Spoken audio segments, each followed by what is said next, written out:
I will have bought it if indeed he can come up with avenues that show how much you'll get that 100 billion. If you are going to get that 100 billion through graft, then you don't even need those promises, because we'll just be taking 4 steps ahead and 6 backwards. As long as you target the youth, you speak to the youth, and you let the youth speak to the youth, that is how the youth will come to you.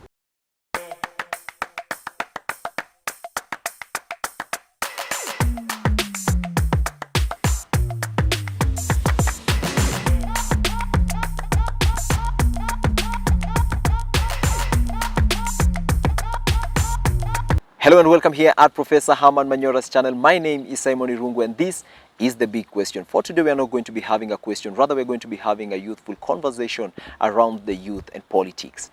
To help me break down this conversation, I'm going to be joined in by Jadiel Kabiro and later on joined in by Richard Mwenja, our young economist. Thanks for having me. Welcome on set, bro. Thanks for having me. Okay, so what are you reading from the current state of the nation on the youth and politics? Currently, the youth do not want to vote. The youth do not want to engage themselves in politics. All they want to hear is, if you come to my rally, I'll give you some money. Anything other than that, people do not want to hear. They don't want to hear what you're selling. They do not want to hear what you'll do to them. For them too, they just want to know, if I come to your rally, you'll give me something that is good for me for today. But come 2022, I will not vote. Okay, what's the reason? Why are the youth giving up on the government? Well, several factors, but the most important one, and most people need to understand, is that the youth do not feel like they are being targeted. And even if they are being targeted by the people that are trying to run for the presidency or different seats for 2022, they feel like they are basically telling them lies. Telling them, promising things that they themselves will not deliver. It's not the first time that we've had jobs being promised to youth. It's not the first time we've heard about several like stadiums, things to entice the youth, them coming out and speaking in Sheng, thinking that it is the Sheng that will buy at the youth.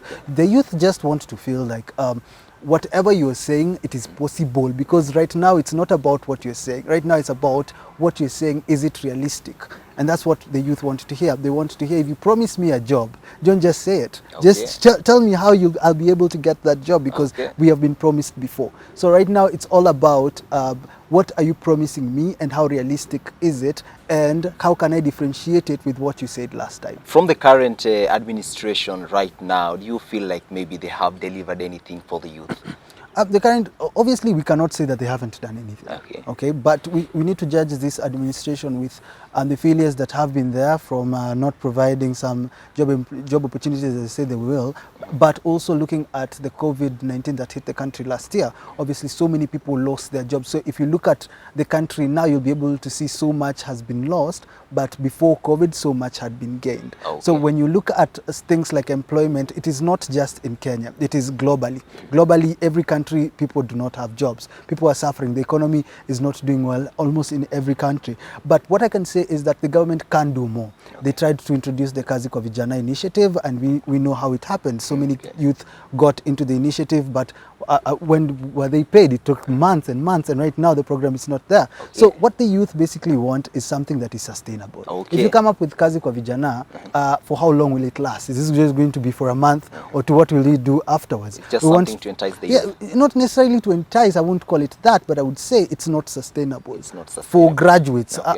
When I get out of school, will I be able to get a job afterwards? School, we are talking of campus level? Yes, campus level, obviously. When you you need to go to campus so that you get a good job. But for even those that have not done well in their exams, so that is the KCSE, they can still go to tertiary places and technical university to get hands-on skills. But the problem is, even after you get the hands-on skills, is the government doing enough to create opportunities? So let's go to the IEBC. We saw the registration that was taking place the other day, and we saw that the youth registered maybe 1.5 new registration, 1.5 million. Yes. Then they were targeting 6 million.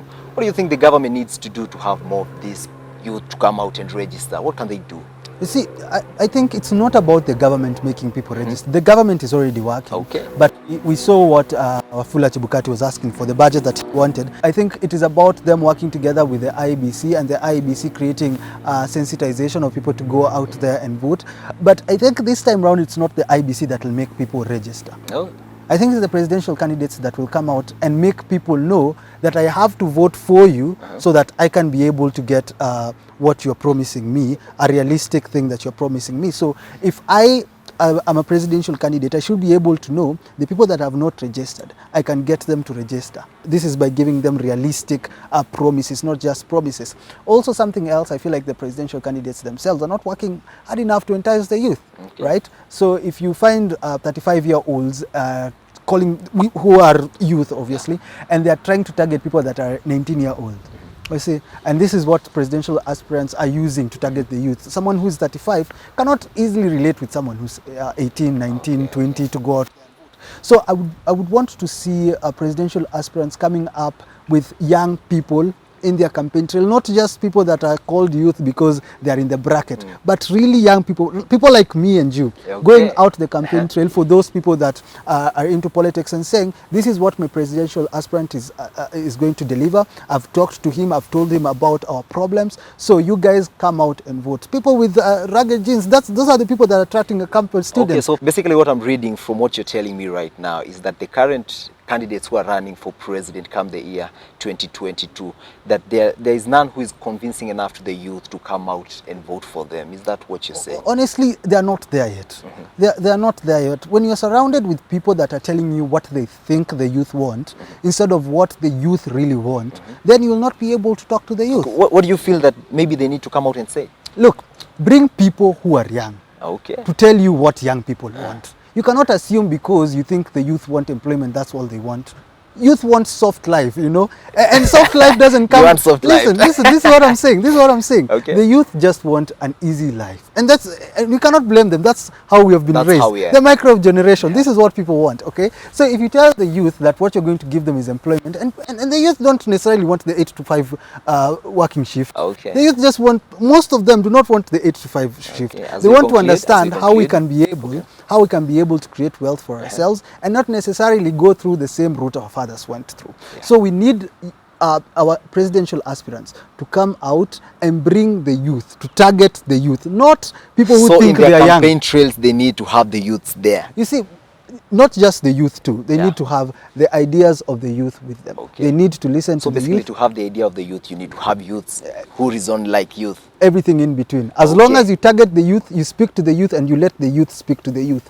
That is how the youth will come to you. Okay. That is it from Jadiel Kabiro. You heard him. He's saying that the youth have given up on the current government and they seem not interested in the coming election. I'm going to be joined in by Richard Mwenja next, who is going to illustrate more on the economy and how the economy is affecting the current decisions of the government and affecting the economy of the state.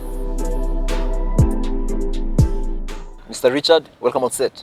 Well, I'm truly humbled to be here. Okay, how are you feeling seated there? It's a big platform, being on the big question, of course, truly delighted. And actually, it didn't come at a better time. This is my mother's birthday week, also mine. Happy birthday to your mom. Well, I presume she's watching, and definitely she has actually accepted your wishes. And also mine is coming up on 5th. Mama Richard, happy birthday. I expect a cake from Muto, Jad, Bilal, our camera person, and you as well. Okay, let's jump straight to the conversation for today. What are you reading from the current state of the economy on the youth side? It is in the public domain that the Kenyan economy is unbearable for the Kenyan youth. Okay. And for Kenyan youth to exist here in 2020, 2021, actually it needs you to have so much of zeal in terms of mental strength. Okay. The reason I'm saying this, if you look at the purchasing power of the Kenyan youth, the World Bank report on the welfare standards of youth ranked at least 75% of them to be living under the poverty line. Okay, so we are talking about... That's a huge number. Yeah, living under $1 a day. So how are you able to meet your basics? And a chunk of these youth are those who are out of college. They're in Nairobi. They can't pay their rent. They can't even fend for themselves. And it is ironical that some have even young families. So how do you expect them to live? So what I'm saying, literally, if we are to look at it from the purchasing power standpoint, there is so much that we need to do as a country so that each youth feels that they have a right to belong to the universe in terms of purchasing power. It is everything. You cannot survive without money. And this money will come through employment opportunities, not just a job, but a stable and consistent job. Okay. Look at things such as access to auxiliary services such as social amenities, healthcare, and so forth. Okay, so Mr. Richard, how do you create this employment? Because the youth has been experiencing the problem of unemployment ever since independence. How do you address this issue? The silver bullet that will address unemployment in Kenya is through the small and medium-sized enterprises, as per my perspective. Because right now, if you look at white-collar jobs, they are no longer there. And if they are there, they can take the entire chunk of millions of skilled Kenyans who need these jobs. And talking of white-collar jobs, we're talking only of the people who have graduated. How about these ones who have not gone to school? How do we provide these employments for them? We created TVETs for them. They already have these skills. What you need to do is empower them, say, through credit guarantee schemes, so they have a little funding to go into informal sector, go to Juakali industry with the skills, artisan skills. You know, even those in college who've studied things such as agricultural production, they can go into smart farming, dairy farming, but in a smart way, and use that very skill through their degrees, even their PhD, and employ themselves. So it's not just about those who are graduates. Even those who aren't graduates, there's still so much they can do within their talents and abilities, and use the little knowledge about financial management and really come up with a platform or a way to sustain themselves. So about employment, one, let us focus as a country on the informal sector, fund into it, and then also creating the business environment really conducive. If you are going into the Juakali industry, yet you'll always be at loggerheads with the county councils, the kanjos, then why are you there? The profit that you make 100 shilling a day, it's taken away. So make sure you look at issues such as licensing, easy access to licensing. Look at such issues such as taxation. There was an issue of turnover tax which was scrapped off, and now we've introduced digital taxes. So for a Kenyan graduate who wants to employ himself or herself in the cyberspace, if you are charging so much digital tax, do you expect that business to go beyond 4 years? So basically you're saying the government is expecting so much from the youth, yet they're getting so little. Yeah, so little in terms of funding and so little in terms of coming up with a framework that will take up so many youth in the informal sector. Because the formal sector, the corporate world will only take in barely 20% of the Kenyan youth. Okay. Let me hold you there. Okay, on unemployment, now let's skip to those who are employed. People are complaining of underpayment. Is it true? Are people experiencing underpayment out here? Well, if you in the Kenyan economy, the minimum wage isn't something you can write home about. Look at the jobs here in Nairobi. The much you can get fresh from university is 30,000. And I'm talking people from world-class universities such as University of Nairobi, where I've come from. So what will that youth, a graduate from a village university back there in Maseno or Bondo, get? If I from USIU, Strathmore University, I'm getting 30,000. How do you pay rent in Nairobi with 30,000? You still need to send some. You can't survive with that basic You can't salary. survive. So what we need as a country is also look at the remuneration. The Salaries and Remuneration Commission, as well as the government, should set up minimum wage for those both in the public, in the corporate world, the private sector, and also in public service, so that if I am employed, my employer cannot give me below a certain amount, you know. Okay. And for a Kenyan youth, I think 45,000 should be the minimum. It is sustainable because what? We are losing at least a third of our national budget to graft. Yeah, I heard you having that conversation with Professor, and it was quite interesting. Yeah, so imagine if we prudently spend the entire allocation of our budget, we'll come up with sustainable fronts that will improve our revenue basket, and with that we can sustain the issue of minimum wage, because even those in the private sector, their businesses will still reap as much profit, because the KRA won't really be taxing them that much, because they are collecting also in high tunes. So minimum wage has to be increased, and it's a matter that has to be looked into, I mean, today, if not yesterday. And are we experiencing high taxation from the government, from the KRA to be specific? Absolutely.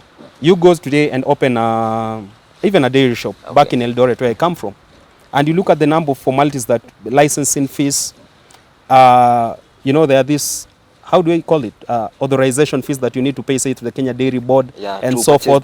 There's so much taxation, even from the KRA itself, now the general body, the taxman. Yeah, it's toxic. Okay, looking at some of the grievances that are given by these presidential candidates, let's look at William Ruto. He said he's going to be allocating 100 billion to the youth to create employment for the youth. Are you buying this idea? From an economist standpoint, it is not sustainable. I will have bought it if indeed he can come up with avenues that show how much you'll get that 100 billion.